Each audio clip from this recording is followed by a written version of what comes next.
Hey everybody, this is Derek from the Nebraska Mycological Society, and I'm here to teach you how to identify mushrooms that you find out in the wild. So I found these mushrooms under this tree here, and you can see it's a potential, I believe this is a locust tree, and just kind of growing in the soil down here. We have a handful of individuals, and so if you were to begin to identify these mushrooms here, let's say you had a mushroom friend or you're using a book or something like that, please don't simply take a picture of this and say, hey, what's this mushroom? You're hardly going to get accurate responses that way. From the top of the mushroom, it's really hard to determine what it might be. Identifying characteristics are most likely going to be found underneath the cap of the mushroom. So we can see that versus just the top, there's a lot more characteristics down here. And these are key for trying to figure out what these mushrooms might be. If you were to be in a location such as prairie pines in Lincoln where you couldn't collect these mushrooms or damage them in any way, a few things that you could do is take a picture here, take a picture underneath, or even if you had a mirror, that would be really best to be able to put your mirror underneath and be able to see what might be under there. Because you could have gills, you could have pores, or you could have something very odd and different. You could have teeth, or you wouldn't know unless you looked.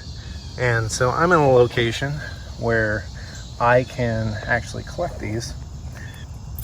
But next thing that you want to keep from doing is just plucking the mushroom out of the ground. So if you were to do that, you'd probably break the stem and you could lose some identifying characteristics of the mushroom. I carry a knife with me so that I can more easily dig mushrooms up out of the ground. And so let's go ahead and try to pull this one up.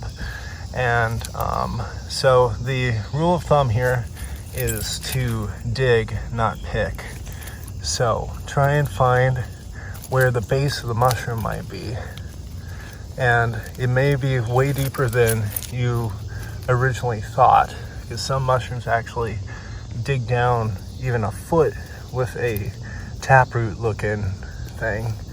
And so if you were to just pick the mushroom, you would lose all of those characteristics. So looks like I'm getting pretty close to the bottom. I found the bottom. See, I didn't even need the knife there.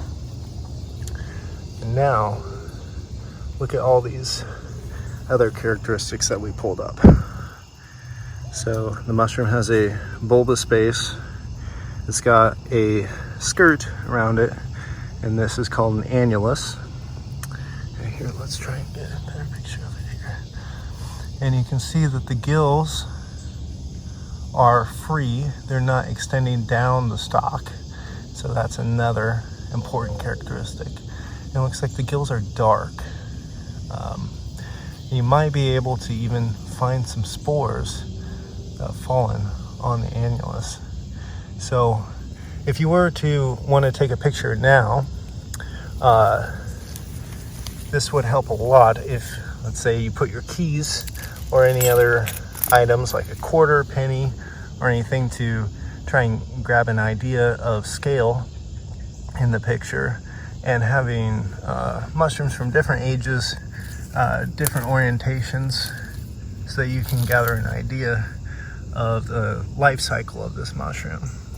So let's see, we got a smaller one over here. So we'll dig this up. We might be able to see it prior to the annulus dropping. So get a good look at it here. So you can see we've uncovered some characteristics that are really key for this mushroom. So the gills, when they're younger, are a bit more pink than when they're older. They turn a bit more chocolatey brown. And if Another thing to look out for is if the mushroom is bruising. Definitely write that down, keep that characteristic in your mind when you're trying to identify these mushrooms. Another important thing to keep in mind is what it's growing on. It's growing on soil in a wooded area. And you can see I'm out here on a trail, and there are many different trees growing around here. Another fun thing about getting down and looking at the mushrooms is you might find more. So if we take a look here, you see that there are plenty more out here. So I don't feel horrible about taking a few to try to gather a spore print or take home and try and identify. So I'm going to take these two. And okay, since we squeeze this mushroom, we can see a really important characteristic here for this one. The cap, or the stem, is starting to turn yellow. So if you have a field notebook or you're taking a video, taking pictures, find a way to note these characteristics down because these are very important. So we've got our mushroom back home, and all I've done is I've oriented the caps in such a way that the gills are facing down on this tinfoil so that I can gather a spore print. Let me spread these out a little bit.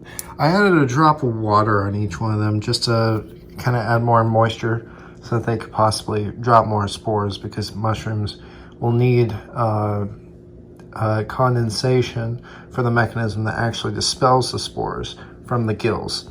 So it's important to keep them relatively moist. You probably won't get many spores if your mushrooms are dried out. But as we're doing this, I noticed some important characteristics about this mushroom. When I broke it, I could smell a very strong Band-Aidy, like medicinal pharmacy, Lysol smell to it. And that really helps me narrow it down to what this actually is. Another thing we noticed is that there is a bruising. When I squeeze this bulbous stem, it bruised yellow. So that helps me even further identify this mushroom. So we'll wait for a spore print just for demonstrative purposes. It looks like we're starting to get it there.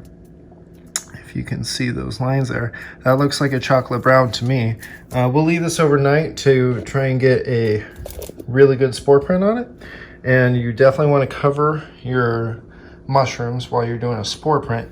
That way the moisture stays in, and it will help the mushrooms drop more spores.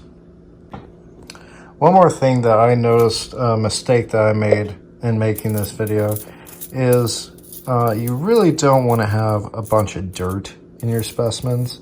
Some dirt is okay, but when you're trying to get a spore print like this, it just makes things messy. So try to keep all this clean and out of your spore print, because we might do some, we might try to pull the spores off to do some microscopy too. Another thing that I'm going to do while we're grabbing the spore print from this mushroom is see if it reacts at all with potassium hydroxide, and that's KOH. And what that is it's a very strong base, and there are molecules in the mushroom that may or may not respond with color to this particular base. So we're just going to go ahead and remove this, and these drops over here are just water that I added. But let's see if I leave a drop right over here, try and get the camera oriented here, and we'll just observe it and see what happens. And so what's happening here is the potassium hydroxide is reacting with molecules in the mushroom and turning a yellow color. And so that can even further help us identify this mushroom. So I lied about leaving this overnight. I think we've had enough time with these caps here to get a good idea of what the spore print's gonna look like. And so you can see how easy it was to actually make the spore print and get one. I think this was only collecting for about an hour or so. So just imagine how much you would see if you left overnight. And this one too. So it seems like this is a chocolate brown spore color, and that matches with our ID. So I've taken a look at my book, and I believe I have a pretty decent identification. And if anyone's in the Midwest or Nebraska, I highly recommend this book. It'll get you really close. Michael Coe is also the founder of mushroomexpert.com, and that's an excellent resource. So I'm going to show you why it's important to have a book, and also check your mushrooms from multiple sources. At a later time, we could go through keying out mushrooms, but I think that would probably take its own video to give it justice. So we'll show you the mushroom that I found here. So this Agaricus paculator, and that's probably not how you pronounce it, but if we go through it, we'll see that many of these characteristics line up with our mushroom. So it's growing alone or gregariously under hardwoods or in mixed woods. We're in mixed woods. It is summer and fall. It was growing gregariously, widely distributed below the Great Lakes. A darker bump, dry, whitish, and dingy. And so it did have a darker bump in the middle.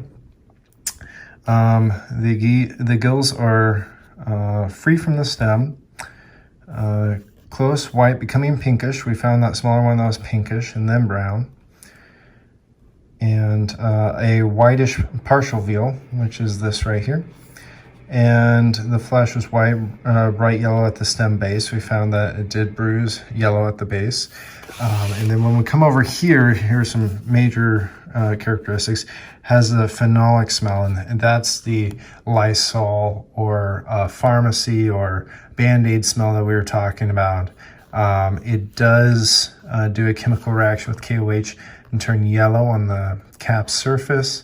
It is poisonous, and so based off of this book, that's a pretty decent identification.